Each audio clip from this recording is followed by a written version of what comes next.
गैंग लेकर आने वाले होते हैं गैंगस्टर, वो अकेला आता था।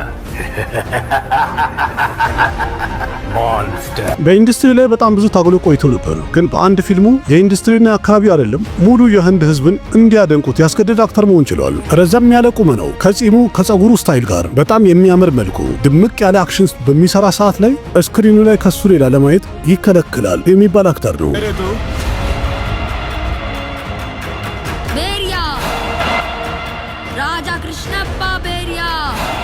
ለዛሬ የምናወራው እንግዲህ ከከነር ሲኒማ የተነሳው ኬጂኤፍ በተሰኘ ፊልሙ ሙሉ ዓለምን ያስደነቀው ምርጡ አክተር ሮኪንግ ስታር ያሽ ነው። ፊልሙ ስኬታማ የሆነውን ያህል ያሽም በመላው ህንድ የፊልም ተመልካቾች መሃል ትልቅ ቦታ ለማግኘት ስኬታማ ሆኗል የተባለ አክተር መሆን ችሏል። ሮኪንግ ስታር ያሽ ያለፉት 15 ዓመታት በከነር ሲኒማ ወይም በሳንድልውድ ሲኒማ ስራዎቹን እየሰራ ነበር። በእርግጥ ወደ ፊልም ከመግባቱ በፊት ቀደም ብሎ ወደ ቲቪ ዓለም ተቀላቅሎ የቲቪ ፊልሞች ይሰራ ነበር። ዛሬ የደረሰበት ደረጃ ለመድረስም ከፍተኛ ትግል እንዳሳለፈ ይነገርለታል። ውድ ቤተሰቦች ለዛሬ ማጫወታችሁ የያሽ ታሪክ ራሱ ሁላችንንም ሞቲቬት የሚያደርግ ነው።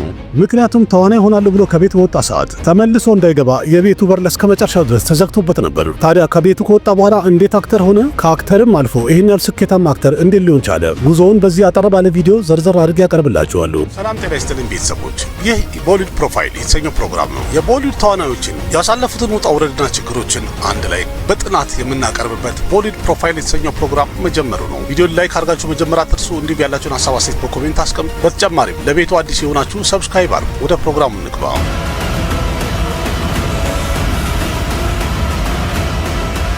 बड़ी माँ नहीं, बड़े माँ।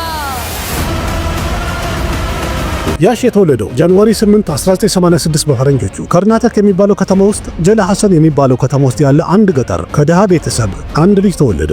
የያሽ አባቱ ስም አሮን ኩማር ጎራ የሚባል ሲሆን የአባቱ ስራም ደግሞ ባስ ሹፌር ነው።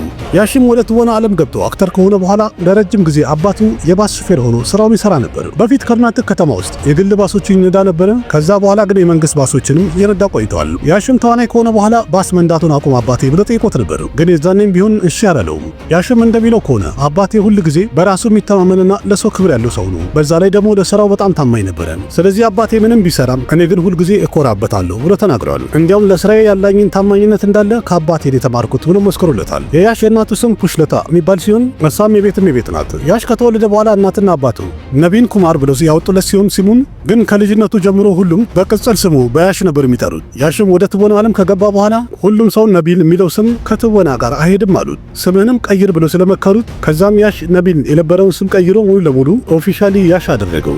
ያሽ የልጅነቱን ትንሽ ዓመታት እዛው ገጠር ውስጥ ያሳለፈ ሲሆን ከትንሽ ቆይታ በኋላ ግን ቤተሰቦቹ መንግሎር ወደሚባለው ከተማ ተዘዋወሩ። ያሽም ከልጅነቱ ፊልም ማየት በጣም ያስደስተው ነበር። ምናልባትም ከዛን ጊዜ ጀምሮ በውስጡ ተዋናይ የመሆን ፍላጎቱ ተቀስቅሷል ይባላል። ግን የትወና ችሎታና ብቃት እንዳለው ህዝብ ፊት ለፊት ሊታይ የቻለው ትምህርት ቤት ውስጥ አንድ ድራማ በሰራ ሰዓት ነበረው። በሰዓቱ ያሽ ያሳየው ትወና ተመልካቹ ሁሉ በጣም ይወደዱ ነበር። ከቲያትሩ በኋላም ቢሆን በጣም ብዙ ሰዎች አድንቀውት ነበር። ገና በልጅነቱ ትምህርት ቤት ውስጥ ሁሉም ሰው ሲያደንቀው ያሽም በዚህ ጉዳይ በጣም ሞቲቬት መሆን ቻለ። ወጣቱ ያሽም ያሰበው ውስጤ የትወና ብቃት ካለ በቃ እኔ አክተር መሆን አለብኝ ብሎ ወሰነ። በሰዓቱም ቢሆን ያሽ ቁመቱም ሆነ መልኩ ፐርሶናሊቲው ጥሩ ነበር። ያም ማለት ብዙ ነገሩ የተሟላ ነው ማለት ነው። በትምህርት ቤት ውስጥም ሁሉም ሰው ሲጠይቀው ምን መሆን ትፈልጋላችሁ በሚባል ሰዓት ላይ እርሱም በድፍረት ይናገር የነበረው እኔ አክተር ሆናለሁ ይል ነበር። አንዳንድ ልጆች እንደዚህ በማለቱ ይቀልዱበት ነበር። ግን በሌላ አንግል ስናየው ይሄ ትክክለኛ ነገር ነበር። አንድ የደሃ ልጅ ወደ ፊልሙ ዓለም ገብቶ አክተር የመሆን ህልም ዛሬም እንኳን የማይታመን ነው የሚባልበት ሁኔታ ነው ያለው። ግን ይሄ የማይታመን የሚባለው ነገር መቼ ይዳከማል? የሐሳብ ጽናትና ለህልሙ ያለው እብደት በጣም ጠንካራ ሲሆን ነገሮች ሁሉ ደካማ ይሆናሉ። ጊዜም አለፈ፣ ትምህርቱንም ጨረሰ። ግን ያሽ ሐሳቡ የበለጠ እየጠነከረ ሄደ። ትምህርቱንም ከጨረሰ በኋላ ያሽ የወሰነው ከዚህ በላይ እንኳን አልማርም ነበር። ምክንያቱም ሙሉ ትኩረቱን ወደ ትወና ማድረግ ፈልጎ ነበር። እዚህ ጋር እንግዲህ ይህን ታሪክ የምትከታተሉ ተማሪዎች ካላችሁ ለእናንተ ምክራችሁ ይህን ብቻ ነው። ህልማችሁን ለማሳካት ሁሉ ጊዜ ጥረት አድርጉ። ግን ትምህርት ማቋረጡ ትክክል አይደለም። ትምህርታችሁን ማጠናቀቅ መጨረስ ግዴታ ነው። ምክንያቱም ወደ አሰባችሁት ነገር ለመሄድ የበለጠ ቢረዳችሁ እንጂ እንቅፋት አይሆንባችሁ። ያሽም ይህን ውሳኔውን ለቤተሰቦቹ በነገረ ሰዓት ከዚህ በኋላ ትምህርቴን አቁሜ ወደ ትወና ብቻ ህይወቴን መቀጠል ፈልጋለሁ ወይም ስራዬ ማድረግ ፈልጋለሁ ባላቸው ሰዓት ይህንን ቃል በሰሙ ሰዓት ላይ ቤተሰቦቹ በጣም ተናደዱበት። በቁጣም አባቱ ያለው አክተር የመሆን ህልምህ ባይሳካ ምን እንደፈሳ ታስበሃል? ባይሳካልስ ምን ትሆናለህ ነበር ጥያቄው። ግን ይህ አስደንጋጭ ጥያቄ ነበረ። ምክንያቱም ያሽ አክተር መሆን እንጂ ባልሆን የሚለውን ነገር አላሰበውም ነበር። መልስም ሊሰጥ አልቻለም። ያላቸው አንድ ነገር ብቻ ነው፣ ስራ ፍለጋኔ ወደ ባንግሎር እሄዳለሁ ነበር ያላቸው። ያሽም ግትር በማለቱ ቤተሰቦቹ በጣም ተናደዱበት። አባቱም ያለው አንድ ቃል ነው፣ የምትሄድ ከሆነ ሂድ፣ ግን ወደዚህ ቤት መቼም ቢሆን ተመልሰ እንዳትመጣ ነበር ያለው። ይህም ማለት ያሽን ከቤት እያባረረው ነበር ማለት ነው። ስለዚህ ያሽን ፊት ለፊቱ አንድ መንገድ ብቻ ነበር የቀረው፣ እሱም ወደ ዓላማው ጉዞ ማድረግ ብቻ።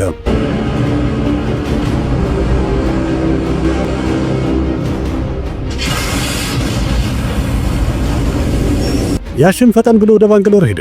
እዛ ደግሞ ለከተማው እንግዳ ነበረ። አብሮት የነበረው ነገር ቢኖር ችሎታውና ኪስ ውስጥ የነበረ ትንሽ ርዝራዥ ገንዘቦች ነበሩ። ባንግሎር ከደረሰ በኋላ ላገኘው ሰው ስለ ቲያትርና ድራማ ስለሚሰራበት ጉዳይ ጠየቀ። የተለያየ ቲያትር የሚሰራበት ቦታ ላይ በመሄድ ችሎታውና ብቃቱን ማሳደግ ፈልጎ ነበር። የተለያየ ቲያትር ቡድኖች ጋር በመቀላቀል ኦዲሽን መስጠት ቻለ። ስራም እንዲሰጡት ጠየቃቸው። በጣም ብዙ ከተቸገረ ከቆየ በኋላ ለአንድ ቲያትር ተመረጠ።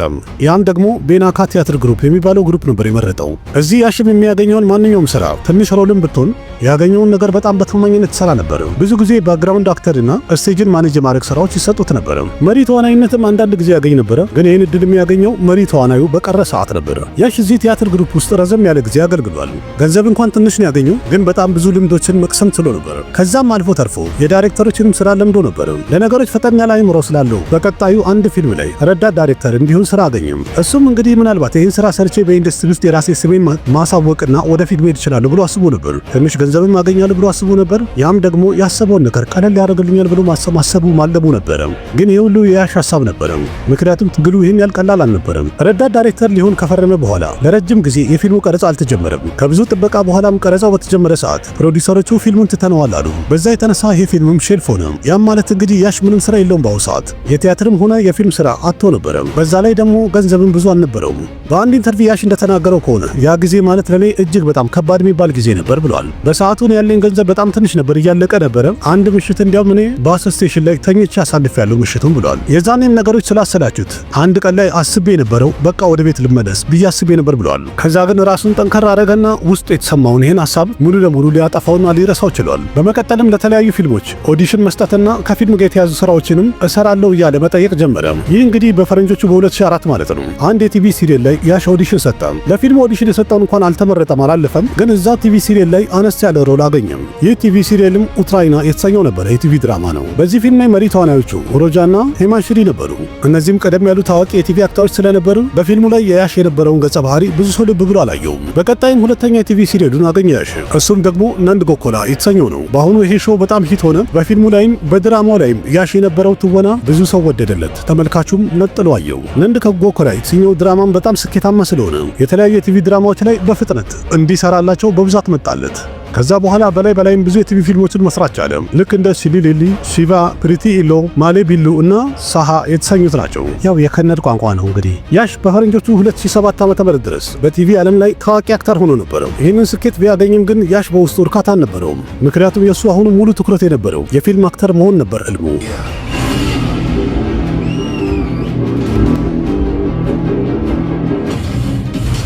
በ2007ም አንድ ፊልም ላይ ትንሽ ሮል እንዲሰራ እድል አገኘም። ያ ፊልምም ጀምባዳ ሁደንኪ የተሰኘው ፊልም ነበር።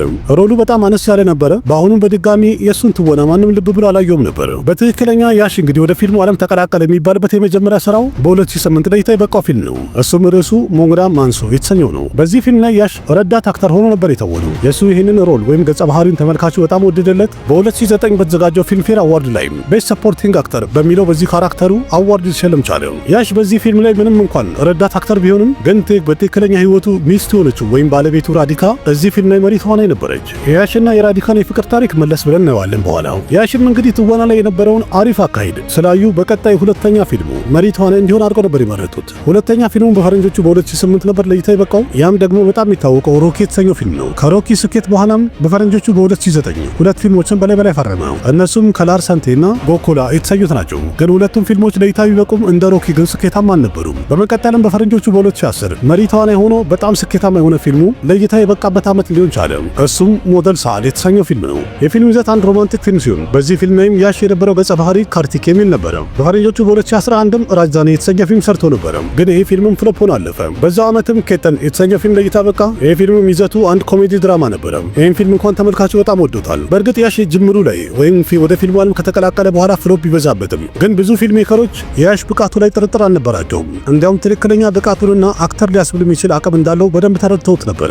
በላይም ፊልም እንስራ የሚለው ጥያቄ ተቋርጦ አያውቅም። እንደዛም ሆኖ ግን በቀጣይ የሰራቸው ፊልሞችን ፍሎፕ ሆነዋል። ግን በ2012 ለእይታ የበቃው ድራማ የተሰኘው ፊልም በጣም ስኬታማ ሆነ። እንዲያውም ቦክስ ኦፊስ ላይ በጣም ቀወጥ የተባለ ፊልም ነበረ። ይህ ፊልም በእርግጥ ያው ሮማንቲክ ፊልም ነበረ። በ2013ም ሌላ ሮማንቲክ ፊልም ለእይታ በቅቷል። እሱም ጉግሊ የተሰኘው ነው። ጉግሊ የተሰኘው ፊልም ቦክስ ኦፊስ ላይ ብላክባስተር ሆኖ ነው ያለፈው። እንዲያውም በ2013 ከፍተኛ ገንዘብ ካስገቡ የከነር ፊልሞች መሃል አንዱ ሊሆን ችሏል። ጉግሊ የተሰኘው ፊልም ላይ አብራ የተወነችው ፕሪቲ ከርቨንዳ ነበረች። वो सामने होते हुए भी उससे कुछ बोल नहीं पा रहा हूँ, हंस नहीं पा रहा हूँ, बात नहीं कर पा रहा हूँ, भूल नहीं पा रहा हूँ, क्या करूँ समझ में नहीं आ रहा। तू मेरी जिंदगी पे यार। ስራውን ቀጥሎም በ2014 ሁለት ፊልሞች የሰራ ሲሆን ሁለቱም በሚገርም ሁኔታ ስኬታማ ነበሩ። አንደኛው አክሽን ይዘት ያለው ገት ኪትሪ የተሰኘው ሲሆን ሁለተኛው ደግሞ ሮማንቲክ ኮሜዲ ይዘት ያለው ሚስተር ኤንድ ሚስስ ራምቸሪ የተሰኘው ፊልም ነው። እንዲያውም በሰዓቱ ከፍተኛ ገቢ ያስገባ የከነር ፊልም የሚለው ላይ ከፊት የሚጠራ ፊልም ሊሆን ችሎ ነበረ በ2014። በዚህ ሰዓት ላይ እንግዲህ ያሽ የሥራ ህይወቱ በጣም ትልቅ ከፍታን አግኝቶ ነበረ። ግን ይህ ሁሉ ነገር የዛ ቀን ውጤት ነው። ገና በልጅነቱ ህልሙን ለማሳካት ያሰበበትና ያለመበት ቀን ውጤት ነው እዚህ ያደረሰው። ማለምም ብቻ ሳይሆን በጣም ብዙ ለፍቷልም ታግሏልም። በመጥፎ ጊዜውም ጥሩ ጊዜ እስከሚመጣ ድረስ ታግሷል። ህልሙንም ለማሳካት ሁል ጊዜ በታማኝነት ሲሰራ ነበር የቆየው። ምንም አይነት ፈተና ቢያጋጥመውም እንኳን ባህሪውን አልቀየረው። በቀጣይም በፈረንጆቹ በ2015 የያሽ ማስተርፒስ የተሰኘው ፊልም ለእይታ በቃ። ይህ ፊልም በድጋሚ ቦክስ ኦፊስ ላይ ሱፐር ሂት መሆኑን ያረጋገጠ ፊልም ሆነ። ያሽ እንግዲህ ወደ ፊልም ዓለም ከተቀላቀለ 10 ዓመት መልቶት ነበረ። እናም የኢንዱስትሪው ቶፕ የሚባለው አክተር ሊሆን ችሎ ነበር። በ2016ም ያሽ ከራዲካ ጋር አንድ ፊልም ሰርቶ ነበር። እሱም በጣም ስኬታማ ሆነ። ይህን ፊልም ከሰራ በኋላ 2 ዓመት ሙሉ ያሽ ምንም ፊልም ለእይታ አልበቃለትም። ምክንያቱም በዛ ፊልም ቀረጻ ቢዚ ሆኖ ስለነበረ ይህ ስራ ማለት እንግዲህ የያሽን ብቻ ሳይሆን ሙሉ የራሱን የፊልም ኢንዱስትሪውን ማንነትና ብቃት ለዓለም አሳየ የተባለበት ፊልም ነበር። እንዲያውም በዚህ ፊልም ያሳየው የከነር ሲኒማን ከማንም ያነሰ እንዳልሆነ ነው።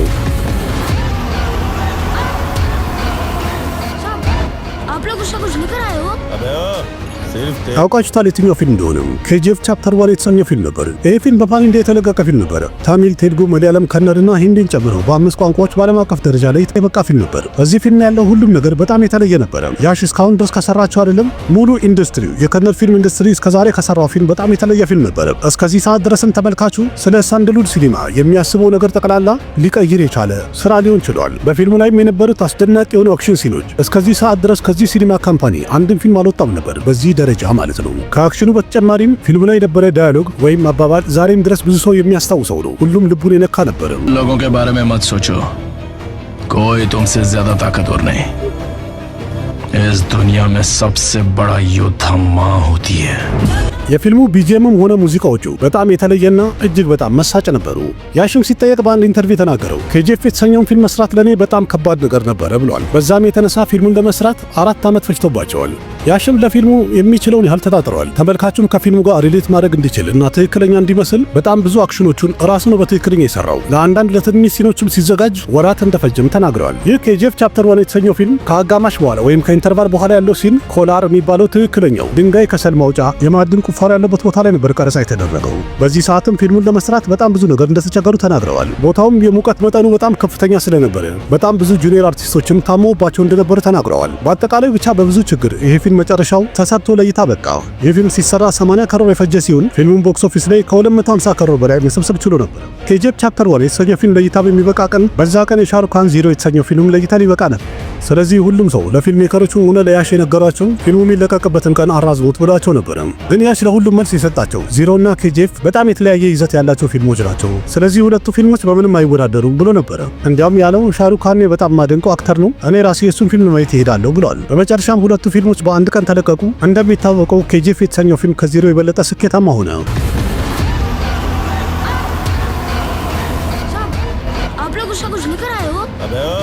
सिर्फ तेरी ही कमी थी यहाँ। ያሽም እንደተናገረው ከሆነ የኔ ፊልም ሙሉ አገሪቱ ላይ ይህን ያህል ተወዳጅ ይሆናል ብዬ አስቤም አላውቅም ብሏል። ጨምሮ እንዳለውም በሂንዲ ቋንቋ ይህን ያህል የኛ ፊልም ተቀባይነት ይኖረዋል የሚለውን ነገር አንድ ቀን በህልሜም እንኳን አስቤ አላውቅም ብሏል። እናም በዚህ ፊልም ያገኘው ስኬትና ዝናም በአጠቃላይ የቦሊውድ ተመልካቾች ትልቅ ድጋፍ ስላደረጉልኝ ነው ብሎ መስክረዋል። እኔ ለነሱ በእርግጥ እንግዳ ነኝ፣ ግን ይህን ያህል ትልቅ ፍቅር ሰጥተውኛል፣ ይሄም የነሱ ውለታ አለብኝ በማለት ኢንተርቪውን ጨርሷል። የዚህ ፊልም ሁለተኛው ክፍልም ያለ ትዕግስት ተመልካቹ የጠበቀው ነበር። በቀጣይም ልክ እንደተለመደው በጣም በአስቸጋሪ ሁኔታና ለረጅም ጊዜ ታግለውም ቢሆንም በመጨረሻም በፈረንጆቹ በ2022 ፊልሙ ለእይታ በቃ። ሁለተኛው ክፍልም ከመጀመሪያ ክፍሉ እጅግ በጣም የበለጠ ተወዳጅነትን ያገኘና ምርጥ ስራ የሰራ ሲሆን በከርነር ሲኒማ ከወጡ ፊልሞች ከፍተኛ ገንዘብ ያስገባው የመጀመሪያው ክፍል ነበረ። ግን አሁን ላይ ሁለተኛው ክፍል ለእይታ ከበቃ በኋላ በዓለም አቀፍ ደረጃ 1200 ከሮር በማለፍ ተአምር ሰራ የተባለ ፊልም ሊሆን ችሏል።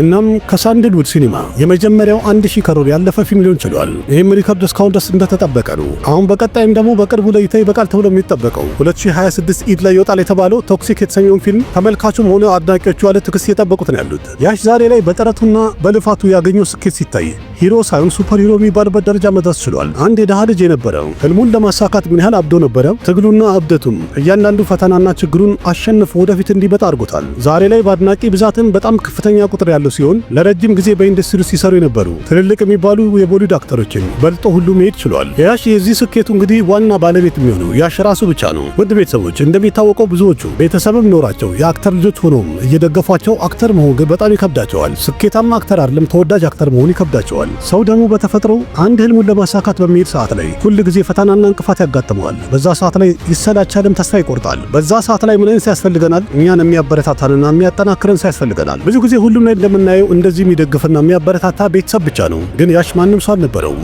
የሚረዳውም አልነበረም። በመጥፎ ጊዜው ላይ በርታ የሚለውም አልነበረውም። ዝቅ ባለ ሰዓት ላይም የሚያበረታታው ከፍ እንዲል አይዞህ የሚለውም አልነበረውም። ስለዚህ ያሽ የራሱ ኢንስፒሬሽንና ሞቲቬሽን እንዲሁም የራሱ አድቫይዘር ነበር ማለት ይቻላል። ማለትም በትግል ሰዓት ላይ ለራሱ አባቱ እናቱም ሁሉ ነገሩ ራሱ ነበረም። ምናልባትም ለዛ ይሆናል የያሽ የስኬቱ ታሪክ ለየት ተብሎ የሚሰማውም የሚደመጠውም ለዛ ይሆናል። ዛሬ ላይ ያሽ ያለው የሀብት መጠን ከ7 ሚሊዮን ዶላር በላይ እንደሆነ ይነገራል። ግን ለአንድ አክተር በጣም ትልቁ ሀብቱ የሚባለው አድናቂዎቹ ናቸው። እነሱም ደግሞ በጣም ይወዱታል ያሽን። ድሮ እንዳትመለስ ብለው በሩን ዘግተውበት የነበሩ ቤተሰቦቹ፣ እነዛ ቤተሰቦቹ ዛሬ ላይ በያሽ ስኬትም በጣም ደስተኛ ናቸው። የያሽ አባትም ለያሽ ሁልጊዜ የሚመክረው ሁልጊዜ ሰዎችን ለስለስ ብሎ ይቀራል። ስኬትህ መቼም አናት ላይ እንዲወጣ እንዳታደርግ ብሎ ይመክረዋል። ምናልባትም ለዛ ይመስላል ምንም ነገር የማያካብድ በጣም ትሁትና ተግባቢ ሰው ነው። በመቀጠል ደግሞ ውስጥ የያሽና የራዲካል የፍቅር ታሪክ አይታርገን እንለፍ። ነንዱ ወኮላይ የተሰኘው የቲቪ ፊልም ላይ በሚሰሩ ሰዓት ላይ አብራ የተጫወተችው ሴት መሪ ተዋናይ ራዲካ ፐንዲት ነበረች። በዛ ቲቪ ፊልም ላይ ተመልካቹ እንዳለ የሁለቱን ጥምረት በጣም ወዶት ነበረ። በዛውም ራዲካና ያሽም ተዋደው ነበረ። ያ ውዴታምና መቀራረብም ወደ ፍቅር ተቀይሮ ነበር። እነሱም ደግሞ ከሁሉም ሰው ተደብቀው ዴት ማድረግ ጀምረው ነበር። የቲቪ ፊልም ላይ ብቻ ሳይሆን ራዲካና ያሽ አብረው 4 ፊልሞችን ሰርተዋል። ያሽና ራዲካ በፈረንጆቹ 2004 ላይ ነበር የተገናኙት። ይህ ፍቅራቸውም ለ12 ዓመት ቆይቶ ነበረ ዴት እያደረጉ። ይህን ያህል በረጅም የፍቅር ዝምድና ከቆዩ በኋላ በፈረንጆቹ በ2016 ሁለቱ ተጋብተዋል። ያሽና ራዲካ እስከሚጋቡ ድረስ እነዚህ ጥንዶች ዴት እንደሚያደርጉ ብዙ ሰው አያውቅም ነበረ። ያሽም የሰርጉ ቀን ላይ ሙሉ ከተማውን ከርናተክን ጋብዞ ነበረ። ያሽም ስለ ራዲካ ሲጠይቅ ብዙ ጊዜ የሚናገረው ከራዲካ ጋር የሥራ መስራት በጣም ያስደስተኝ ነበር ከድሮም ብሏል። እንዲያም ፊልም ስሰራ ሁል ጊዜ በጣም ወዳትና ምርጧ ኮስታሪ ናት ብሏል። ያሽና ራዲካ በትዳራቸው 2 ልጆች ያፈሩ ሲሆን ወንድ ልጃቸው የተርም የሚባል ሲሆን ሴት ልጃቸው ደግሞ ስሟ አይራ ይባላል። እስቲ ከዛ ሌላ ደግሞ ከያሽ ጋር የተያያዙ አንዳንድ ነገሮችን ለማየት እንሞክር። ያሽ በፊት ሲጠየቅ የተናገረው ቦሊውድ ውስጥም ፊልም መስራት ትፈልጋለህ ወይ ተባለ። ለጊዜው እንኳን አልፈልግም ብሎ ነበር። አሁን እንኳን እኔ ኢንዱስትሪ ውስጥ ነው ስራ መስራት የምፈልገው የከርነር ሲኒማን በደንብ ማሳደግ ፈልጋለሁ ብሎ ነበር። ከቦሊውድም ብዙ ፊልሞች እንዲሰራ ጥያቄ እንደቀረበለት ተናግሯል። ያንንም ደግሞ እምቢ ብዬ ነበር ብሏል፣ በፊት ማለት ነው። ከዚህ በኋላ ግን ቶክሲክንም ሆነ ራማይናን ተቀብሎ ለመስራት ፈቃደኛ ሆኗል። እንዲያም ከብዙዎቹ የሳውዝ አክተሮች አኳያ ሲታይ ሂንዲ ሲናገር በጣም ጥርት ያለና በቋንቋ ላይ ጥሩ እውቀት እንዳለው በደንብ ያሳያል። ስለዚህ በቦሊውድ ቢሰራ ይሳካለታል፣ ይዋጣለታል የሚባል አክተር ነው። ያሽ በጣም የሚወደው አክተር አሚታብ በቸንና ሻሩክ ካን ናቸው። እንዲያም ያሽ እንዳለው ከአሚታብ በቸን ከድሮ ፊልሞቹ ለትወና የሚጠቅመኝን በጣም ብዙ ነገር ተምሬያለሁ ብሎ መስክሯል። हम भी वो हैं जो कभी किसी के पीछे नहीं खड़े होते, जहाँ खड़े हो जाते हैं लाइन वहीं से शुरू होती है। በኢንተርቪውም ጨምሮ እንደተናገረው ከሆነ ኬጂኤፍ የተሰኘው ፊልም ላይ የሮኪን ካራክተር ለማምጣት በምታገል ሰዓት ላይ የአሚታብ በቸን ቆየት ያሉ ፊልሞችን በማየት ይህንን ካራክተር በደንብ ማምጣት እንድችል ተጠቅሜበታለሁ፣ ረድቶኛል ብለዋል። አሁን ካሉ ከወጣት አክተሮች ደግሞ ረንቢር ከፑርና ነዋዙዲን ሲድዲቂን በጣም እንደሚያደንቃቸው ተናግረዋል። በዛ ኢንተርቪውም ያሽ እንደገለጸው ከሆነ እኔ ወደፊት ፍላጎቴ ነው በህይወቴ አንድ ጊዜ ከነዋዙዲን ሲድዲቂ ጋር አንድ ፊልም መስራት ምኞቴ ነው ብለዋል። तो एक दिन मुअय्यन है, नींद रात भर क्यों नहीं आती? पहले आती थी, हाले दिल पे हंसी, अब किसी बात पे नहीं है। ያሽና ባለቤቱ ራዲካ አንድ የእርዳታ ተቋም ያቋቋሙ ሲሆን ስሙም የሾማል ፋውንዴሽን ይባላል። ይህ ተቋምም ከርናተክ አካባቢ ጎፓል የሚባል ገጠር ውስጥ የተጀመረ ሲሆን የመጀመሪያ ስራውን ድርቅ የበዛባቸው ቦታዎች ላይ 4 ሚሊዮን የህንድ ሩፒ በማውጣት ውሃ ማግኘት እንዲችሉ የመጀመሪያ ስራውን አንድ ብሎ ጀምሮ ነበር። በዚህ ድርጅት በኩልም በከተማው ላይ በጣም ብዙ የተለያዩ እርዳታዎችን ያበረክታልም ያቀርባልም።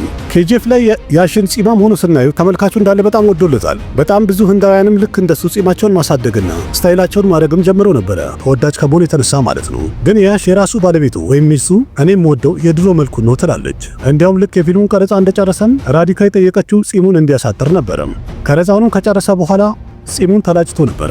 ከዛ ለክፍለቱ እንደገና መልሶ አሳደገው። አይገርም? ኬጂኤፍ የተሰኘው ፊልም ላይ ገሮራ የሚለውን ካራክተር በደንብ እናስታውሰዋለን። ይህ አክተር ማለት ትክክለኛ ስሙ ራም ይባላል። ብዙዎቻችሁ ምናልባት ላታውቁት ትችላላችሁ፣ ግን ራም ያለፉት 12 ዓመታት የያሽ የግል ቦዲጋርዱ ነው። የፊልሙ ዳይሬክተር ፊልሙን አብረን እንስራ ብሎ ለመጠየቅ ያሽ ጋር በሄደ ሰዓት ላይ የዛኔ ራምን በደንብ አየው እና ይህን ፊልምም ወይም ይህንን ካራክተር እንዲጫወት ጠየቀው። ራም ከበፊትም ትወና ይሞካክር ነበረ፣ ግን ይህን ገጸ ባህሪ በትክክል መስራት እንዲችል ያሽ በጣም ብዙ ነገር ተባብሮታልም አሰልጥኖታልም። ያው ብዙ ጊዜ እንደሚታወቀው እንግዲህ ያሽን ከብዙ አክተሮች ጋር ልክ እንደ ፕረባስ፣ ቪጄ ደብረኮንዳ እና ራምቸረን ከመሳሰሉ አክተሮች ጋር ያነጻጸሩታል። ይህን ነገር በሚሰማ ሰዓት ላይ እንደማይወድና እንደሚደብረው ይናገራል። እሱ የሚለው ሁሉም በቦታው በጣም ምርጥ ነው ነው። ደግሞ ይሄ ግዴታ አይደለም። አንድ አክተር ሁልጊዜ ሂት የሆኑና ስኬታማ የሆኑ ፊልሞችን ይሰራል ማለት ግዴታ አይደለም። አንዳንድ አድናቂዎቼ ከሌሎቹ ጋር እያነጻጸሩ እኔ እንደተሳልኩኝ ይናገራሉ ብዙ ጊዜ። ግን እነዚህ ሰዎች ራሳቸው የተሳሳተ ነው አይረባም ይሉኛል አንድ ቀን መቼ ፊልሜ ፍሎፕ ሲሆን ብሎ ተናግረዋል። ስለ አዋርዶቹ ደግሞ ስናይ ሙግኒያ ማንሱ በተሰኘው ፊልም ምርጥ ረዳት አክተር በሚለው አዋርድ ተሸልሞ ነበረ። ሚስተር ኤንድ ሚስተር አንቸሪ በተሰኘው ፊልም ደግሞ ፊልምፌር አዋርድ ላይ ቤስት አክተር አዋርድ ተሸልሞ ነበር። ማስተርፒስ የተሰኘው ፊልም ደግሞ ዚ ከነር ሲኒማ አዋርድን ተሸልሟል። ሂሮ ኦፍ ዘ ዴኬድ ብለው ሸልመውት ነበሩ። ኬጂኤፍ ቻፕተር 1 የተሰኘው ፊልም ደግሞ ዚ ከነር አዋርድ በተሰኘው ፕሮግራም ላይ ቤስት አክተር አዋርድ ሸልመውታል። ቤስት አይአይኤምኤስ አዋርድ ቤስት አክተር ብለው ሸልመውታል። ስታር አይከን ኦፍ ኢንዲያ በሚልም የዓመቱ ብለው ቤስት አክተር ሸልመውታል። በኬጂኤፍ ክፍል አንዱ በጣም ብዙ አዋርዶች ተሸልመው ነበር። በጣም ብዙ አዋርዶች የተሸለመ ብቸኛ ፊልም ቢድዋሊ ዱልሃን የልጄንጌ እንደሆነ ይታወቃል። ግን በኬጂኤፍ ፊልም ያሽ ብቻውን 10 አዋርድ ተሸልሟል። ያም ደግሞ ከዲዲ ልጄ ፊልም ጋር እኩል ያደርገዋል። बड़ी माँ नहीं बड़े ያሽ ምርጥ አክተር ከመሆኑም ጎን ለጎን ጎበዝ ዘፋኝም ነው። የራሱ ፊልሞች ላይም የተወሰኑት ላይ ፕሌይባክ ሲንጊንግ ሞክሯል። ያሽ እጅግ በጣም ተግባቢ የሆነና ትሁት የሆነ ገጸ ባህሪ በሚታይ ሰዓት ላይ የማይገመተውና የማይታወቀው ነገር ይህን ያህል ትግል አሳልፎ የመጣ ሰው አይመስልም። ያሽ ያሳለፈው የትግል ህይወት በሚሰማ ሰዓት ላይ ማንንም ያነቃቃል፣ ያነሳሳል። እናንተም በስራ ህይወታችሁና ህልማችሁን ለማሳካት በምታደርጉት ጥድፊያ ውስጥ በማንኛውም ሰዓት ላይ ወደ ኋላ የሚያረጋችሁና የሚያሳንፋችሁ ነገር በሚያጋጥማችሁ ሰዓት ላይ አንድ ጊዜ መለስ በሉና የያሽን ታሪክ አዳምጡት። እርግጠኛ ነኝ ትልቅ ብርታት ይሰጣችኋል። ተስፋ ማድረገው ብዙ ነገር አስባችሁ አልችልም ብላችሁ የተቀመጣችሁ እናንተ ያጋጠማችሁ ምን ያህል ቀላል እንደሆነ የያሽን ታሪክ ስትሰሙ ወደም ተረድታችሁ ይሆናል። ስለዚህ ተነሱ፣ ትችላላችሁ፣ ወደፊት ቀጥሉ፣ አድርጉት፣ አሳኩት። ለዛሬ ከያሽ ህይወት ታሪክ ጋር በተያያዘ እንግዲህ ያቀረብኩላችሁ ቪዲዮ ይሄን ይመስላል። እንዴት ነው ተመቻችሁ? ወደዳችሁት? ያላችሁን ሐሳብ አስተያየት ኮሜንት ላይ ጻፉልኝ። ምን ትላላችሁ እናንተስ? ይሄን ያህል ትግልና ጥረትን ያሳለፈ መስሏችሁ ነበረ? በአንድ ፊልም ስኬታማ የሆነ አክተር ሳይሆን በጣም ብዙ ትግሎችን ካሳለፈ በኋላ በመጨረሻ ስኬታማ የሆነ አክተር ነው። ለማንኛውም ቪዲዮን ላይክ አድርጉ፣ ያላችሁን ሐሳብ አስተያየት በኮሜንት ግለጹ፣ ለጓደኞቻችሁ ሼር አድርጉ። ለቤቱ አዲስ ሆናችሁ ሰብስክራይብ በማድረግ ቤተሰብ ሁኑ። ሰብስክራይብ ያደረጋችሁ ደግሞ የደውል ምልክቷን በመጫን አዳዲስ ቪዲዮ የተሰጨን እናንተ ጋር ኖቲፊኬሽን እንዲደርስ ማድረግ ትችላላችሁ። በዚህ ዩቲዩብ ቻናል ከህንድ ሲኒማ ጋር የተያዙ በጣም ብዙ መረጃዎችን አንዳንድ እያልን እንቀባበላለን። አቅራቢያችሁ ቃሲም መካ ነበርኩኝ። በሌላ ቪዲዮ በድጋሚ እስከምንገናኝ ደህና ሁኑ። ባባይ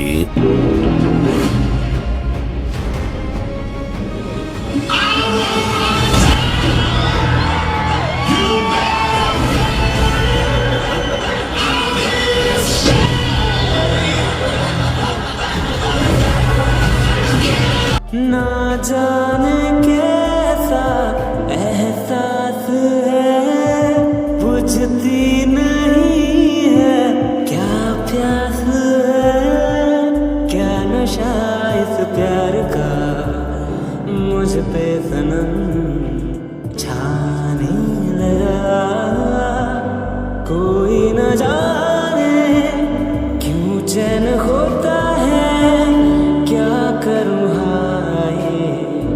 कुछ कुछ होता है क्या करूँ हाय कुछ कुछ होता है।